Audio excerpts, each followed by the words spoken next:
Demonstrators in Hong Kong have blocked key roads, broken into government buildings, and have caused widespread havoc. Police have responded with firing tear gas and rubber bullets in response.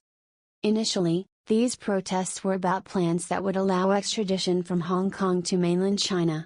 Although this is what the initial upraising about, there is much more to it than just the extradition law. There's a lot of important history, some of it dating back decades. A crucial aspect to the backstory is that Hong Kong is significantly different from other Chinese cities. To understand this, you need to look at its history. Hong Kong was a British colony for more than 150 years. Later, China leased the rest of Hong Kong to the British for 99 years.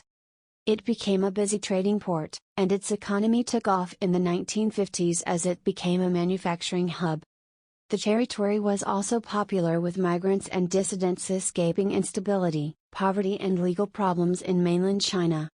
As the 99-year lease approached, Britain and China began discussions on the future of Hong Kong, with the communist government in China wanting that all of Hong Kong should be returned to Chinese rule. Then, in 1984, a deal was reached where Hong Kong would return to China with the principle of one country, two systems. Hong Kong would enjoy a high degree of autonomy, except in foreign and defense affairs for 50 years. This meant that Hong Kong has its own legal system and borders, and rights including freedom of assembly and free speech are protected. Hong Kong still enjoys freedoms not seen on mainland China, but many believe that they are declining. Civil rights groups have accused China of interfering in Hong Kong by removing pro-democracy legislators. In addition, the circumstances surrounding the disappearance of 5 Hong Kong booksellers, and a tycoon, who then turned up in custody in China remain unclear. Another major factor is democratic reform. Hong Kong's leader is elected by a 1,200-member election committee. These people are vastly pro-Beijing. The Chinese government stated in 2014, it would allow voters to choose their leaders from a list approved by a pro-Beijing committee, but critics called this a sham democracy and it was eventually voted down in Hong Kong's legislature. The majority of people in Hong Kong don't identify as Chinese. Surveys from the University of Hong Kong show that most people identify themselves as Hong Kongers, and only 15% would call themselves Chinese.